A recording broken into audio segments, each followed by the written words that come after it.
So I would like to introduce Erzsébet Fitori. I hope I pronounce more or less, you will help me. I have to say that Erzsébet doesn't need to be introduced because I think we all know her. She's today the CEO, the Executive Director of SNS JU, Smart Networks and Services Joint Undertaking. SNS JU is on the one hand the European Commission, on the other hand the 6J IA. Thank you. IA is not artificial intelligence. It's the Industrial Association. It's about 300 companies that you are leading under this initiative. And this is the initiative that has a responsibility today for Europe to develop its leadership in this domain. So a very, very hard responsibility on your shoulders, Erzsébet. Erzsébet has a very long history of expertise in the telecom domain. I will not go into all the details because we won't have time. So please, Erzsébet, we are giving you the floor. I would like to say that we met, I don't know, maybe 2 months ago, and I appreciated so much her vision on our field that I dare at that time to invite her to come. I say I dare because she has the same agenda as a minister. She is extremely busy, and she's coming from Belgium, from Brussels, to present here. So thank you very, very much for having accepted so kindly to be here with us today.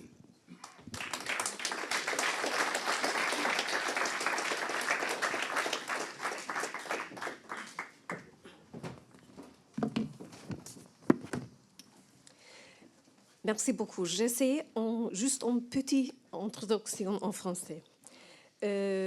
Monsieur le vice-directeur général, mesdames et messieurs, je suis très heureuse d'être parmi vous aujourd'hui à l'occasion du lancement du Centre national IMT Réseaux et systèmes pour la transformation numérique et je remercie chaleureusement Monsieur Daniel Kaufmann de son aimable invitation.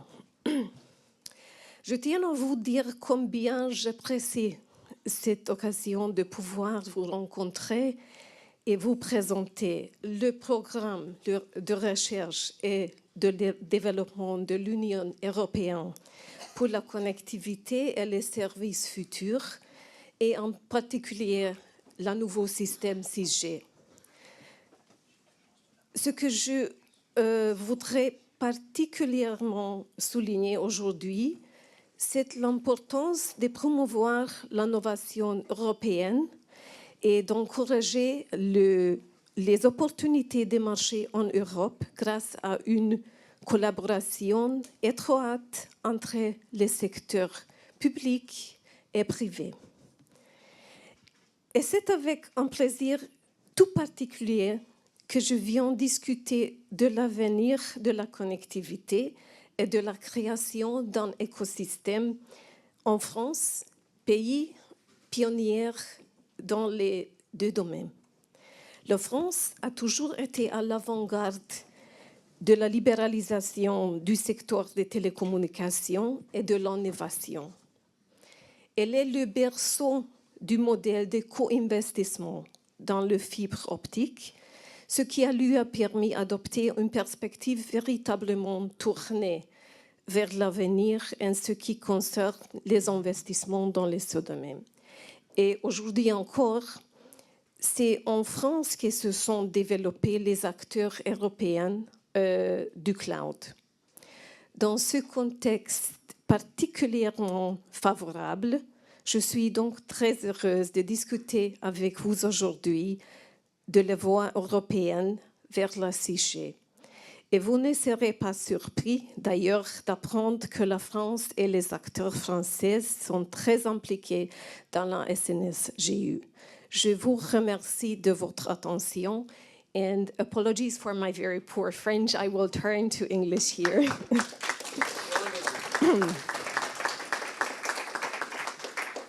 I am learning since last September, so I took the opportunity to practice. And again, thank you very much for the very kind invitation. To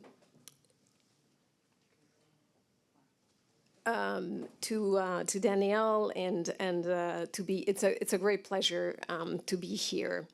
And reflecting on the previous presentation, I have to admit that as a mother of children who go to school in French, given my poor French, I do use ChatGPT or other AI applications to do their homework, but we declare on the homework that we used AI.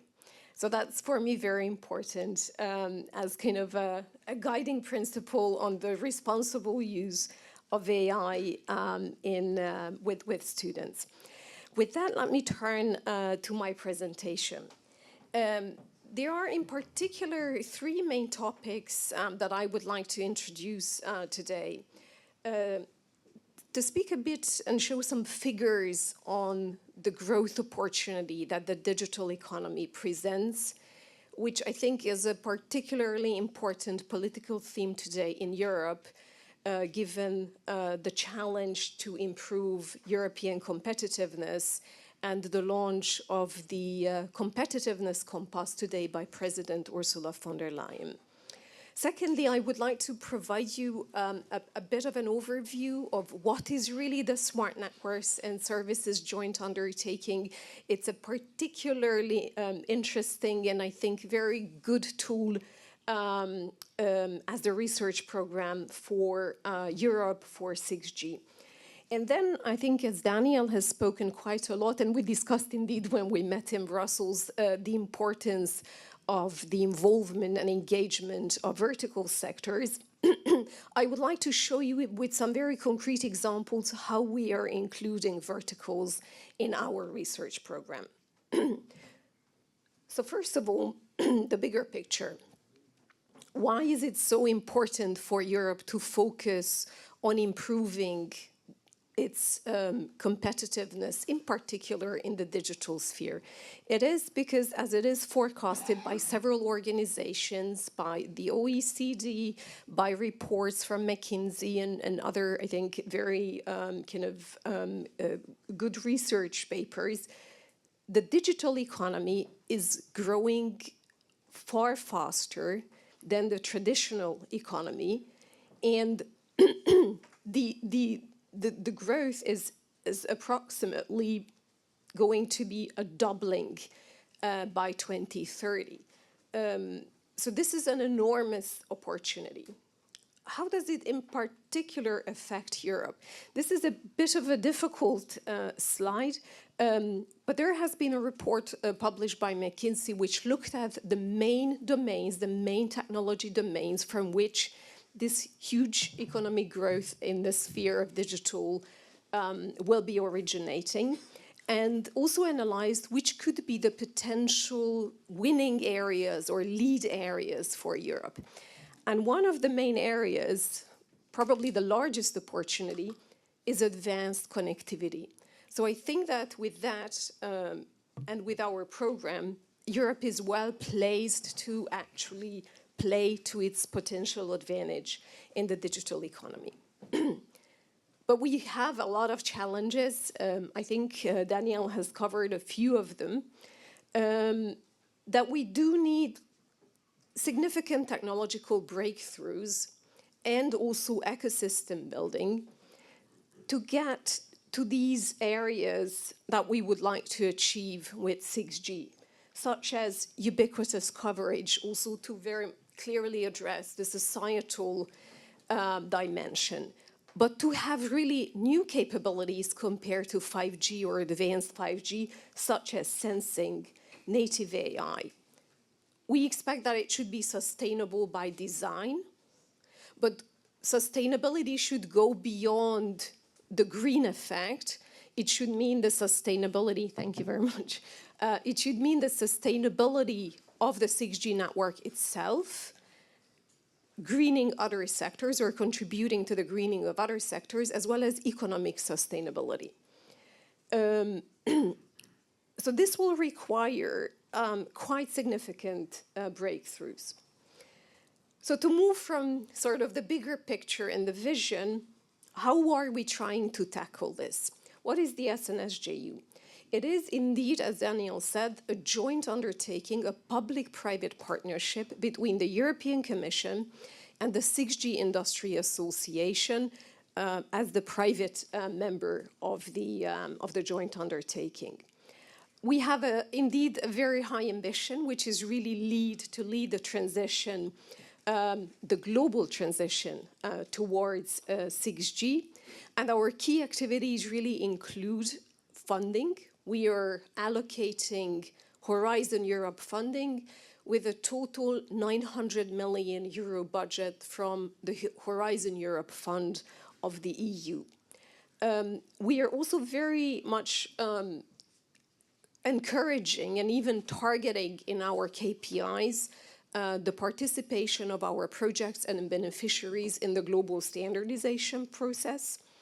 And we contribute to deployment in 5G with coordinating the strategic deployment agenda related in particular to cross-border 5G corridors. And of course, co-creating with vertical sectors is key. I would really like to emphasize the last bullet point on my slide, which is that our vision is that 6G will be and should be more than purely a technological achievement. It is a commitment to Europe's digital sovereignty, economic growth, and societal advancements. This is an overview of our relatively complicated governance model, but I think that the key message that I would really like to convey here is that the pillar, the guiding principle of the SNS JU is really collaboration and partnership. It is collaboration between our two members, the European Commission and the 6G Industry Association, who have an equal voice and equal weight in our decision-making process, very close coordination, and indeed strategic guidance from member states and associated countries in the context of our states representatives group, and broader consultation with a much larger array of stakeholders in the stakeholders group. And last but not least, international collaboration has an important emphasis in our program with dedicated projects to international collaboration, for example, in the field of using AI with like-minded countries. This slide shows our phased approach. So really how we would like to achieve ultimately the promise of developing the full 6G system by 2030. What I would like to emphasize is that, as I said, Europe's ambition really is to be a global player in this field, and therefore our timeline is actually aligned with the global standardization process, a pre-standardization starting in the 3GPP basically this year, and real standardization as soon as 2027. Yesterday there was a conference in Brussels focused on 5G, and there was a lot of discussion about whether we need 6G, when do we need it, should we talk about it at all? And I think that the answer is really on this slide. It will happen with or without European players. So either we take the opportunity that we have now and lean in to be a leader, or indeed the opportunity for Europe might be missed. We are approximately halfway through our program. Out of the 900 million euro budget, which is matched by 900 million euros of in-kind contributions by industry, we have committed so far approximately 500 million euros, and we have 79 ongoing projects, with new projects being launched every year. We have 4 streams in our overarching work program, but forthcoming projects and already projects which we selected last year are now focusing only on streams B, C, and D, so really very much forward-looking, revolutionary, focused on 6G and not so much 5G evolution.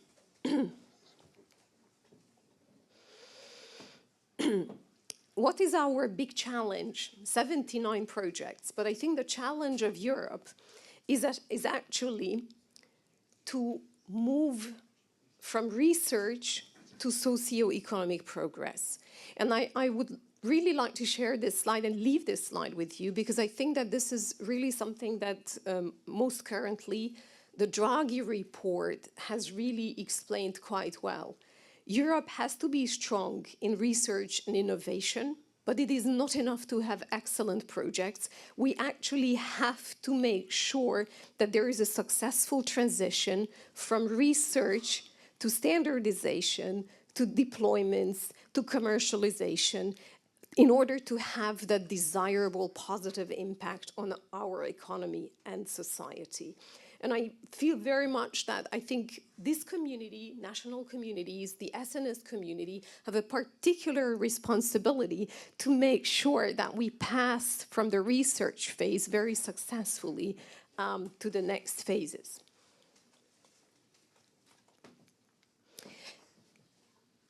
Our program has very clear objectives, and I think that several of these objectives are very much showing that we are committed to delivering on what I showed on the previous slide. So indeed, we are measuring standardization contributions, the percentage of contributions to patent families, and also advanced 6G solutions for verticals, emergence of new EU actors in supply chain. So we are working towards a set of very clear KPIs, some of which are easier to measure than others. For example, we have an extremely clear KPI on the involvement of SMEs. We are targeting 20% participation of SMEs, which we are meeting or even surpassing in pretty much every call. I think last year we had 24% SME participation. And this is an overview of the key technology challenges or technology areas which require breakthroughs. I very much like to show these areas on one slide, because it's also clear that some of them are pulling in opposite directions. And that is why I think we need to emphasize that either a technology breakthrough or ultimately a trade-off will be necessary between these objectives. So for example, the use of AI, but energy efficiency do not very easily match up with each other, and therefore either research has to resolve it or we have to rethink how we are approaching the technology vision, which indeed is a very ambitious one. And this takes me to the last point in my presentation, which is really to show you in very concrete terms how we are involving verticals in our projects and in our work program. We have 2 streams, stream C and stream D in our work program, which are dedicated to experimental infrastructures and also large-scale trials and pilots with verticals. And these are the projects that have been selected in each of our calls. Call 1 and call 2 are indeed already ongoing projects. Call 3 projects are being kicked off basically as we speak. January is really the month when the new projects are being kickstarted. And what we can see, in particular from the projects with large-scale trials with verticals, is that there are certain verticals which are very involved in our project. So what you see with the green ticks are really the vertical areas which we see in many of the projects that are working in stream D, such as media, such as public safety and disaster relief, automotive, manufacturing, e-health or transport and logistics, Industry 4.0 are really very much recurring verticals that are involved. And I would also like to show you that we are tracking vertical engagement. We are very proud that it's a fairly new tool on the website of the SNS JU, the vertical cartography or vertical engagement tracker, which actually shows the vertical sectors and the number of use cases per sector that are being trialed or piloted in SNS JU projects. There are multiple ways in which you can actually search verticals in these tools. I just thought that it would be interesting for you to see currently which are the most involved vertical sectors in the ongoing projects. This will evolve, so this is a tracker. This will evolve as new projects are being selected and started. The distribution might change, but today this is what we see in terms of kind of top 5, 6 vertical engagement in SNS JU projects. And from the details, I would like to zoom out again, I think, to a more visionary picture. This is really to show how our projects, I think, are reacting, and our program is reacting to some of the key lessons learned from 5G. Use cases have been discussed throughout this 5G conference yesterday in Brussels, and there was a big discussion whether use cases to business cases, use cases to business models, how soon you should start. We think that one of the key lessons is that you have to start engaging the verticals very soon, very early on, and developing the use cases also very early on. This is a slide really not from the SNS JU, but it's really our flagship project, Hexa X2, together with national projects and other projects. They have presented the key 6G use cases already to the 3GPP workshop last year in Rotterdam. This is very much, I think, representing a European united view or vision on potential 6G use cases. And I think what is quite common in a lot of them is that they are built on new capabilities which are not possible today with 5G. They are mostly futuristic, but again, to come back to the societal dimension, one of them is the fully connected world, which really foresees or envisages ubiquitous coverage on Earth, which is not only with, I think, the benefit of having everyone connected, but also responding to natural disasters or other disasters when you have connectivity with the integration of terrestrial and non-terrestrial networks in particular, which has also been mentioned in the previous presentation. So I will close with this very visionary picture. Thank you very much for your attention and for having me here today, and I look forward to the discussion. Thank you.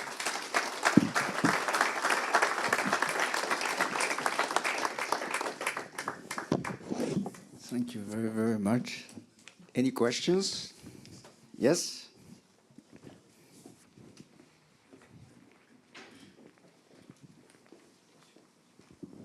Thank you for this interesting exposé. Vincent Aubert from EDF. As a big vertical, so we are part of multiple projects, and one of course in SNS JU. The problem we are encountering is that, in fact, even if we are big, we are a giant in the energy sector, we are very small about telecoms. And so when you say we need vertical, we need standardization, it's very difficult for even big companies like us to push to the standardization. And it will be very interesting if, through this type of organization, we could have help to go through all this standardization body to push directly I say I love the operators are in the room, all the manufacturers that are in the room. Of course, we are working with them, but I think it could be very important for us to have help to go to standardization. Thank you, and also thank you very much for making your comment in English. Thank you. It's a very valid comment. We are very aware of the challenges of multiple European actors, not only verticals, also from the connectivity sector, with a global standardization process. At this moment, what SNS JU as the organization, which is a bit like a startup, so I think this is a very good place for us to present. So we are a very small team today. So what we do is that we closely cooperate with ETSI in particular. We provide opportunities through ETSI to our projects to present, to be very engaged in the European process. However, we are very aware of how global standardization is very much a scale game. And this is something that we have been highlighting and discussing with the European Commission, but also with member states. We have presented the challenge basically to all of the member states, to the Telecoms Council Working Party at the end of last year.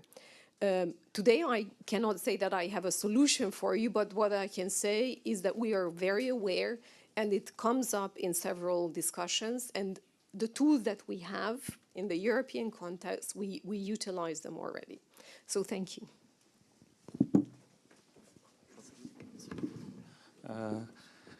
Good morning. Thank you for your brilliant speech. Just a question. You mentioned in your first slide that you see Europe in a leading position for advanced network. What is the rationale for this? Do you have a rationale for this? Because we see a huge competition, and Daniel alluded to it with China, with the US and whatever. What is making us so confident that we are in a leading position? Thank you.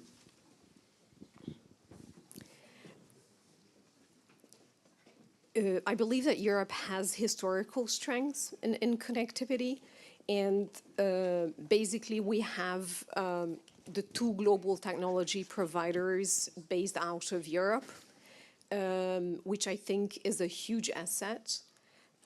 Europe has several telecoms operators who are participating in SNS projects, which are also global players, which I think creates a specific weight also globally for European players. So I think in the connectivity sector, we have the European technology providers global. We have not all, but several telecoms networks operators with a global presence, and also to add in the field of fiber optics as well. If we speak more broadly about connectivity, we actually have some of the globally leading fiber manufacturers based out of Europe. So I think that connectivity has been a historical strength. Europe has historically been extremely successful in the global, even leading the global standardization process for previous generations. So I think that this is a strength. It is a knowledge base that Europe can genuinely build on. But it is very easy indeed, as we have seen in the field of AI, that it is very easy, it's a very dynamically evolving market, to suddenly fall behind, to be more expensive in this case than our global competitors. But I think that the international dimension here is also quite important. So I think the global cooperation projects allow us to actually follow quite closely what the other parts of the world are doing. And I think that in particular in 6G research and innovation, Europe is not lagging behind. So we do have an opportunity here.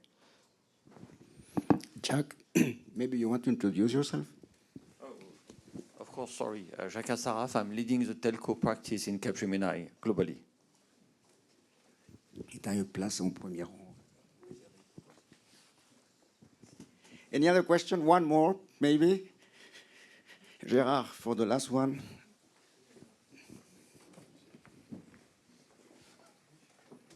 So I'd like to ask you a question about agriculture and smart farming. I have not seen a lot of involvement of your SNS JU in terms of applying the 6G to agriculture and to make agriculture great again.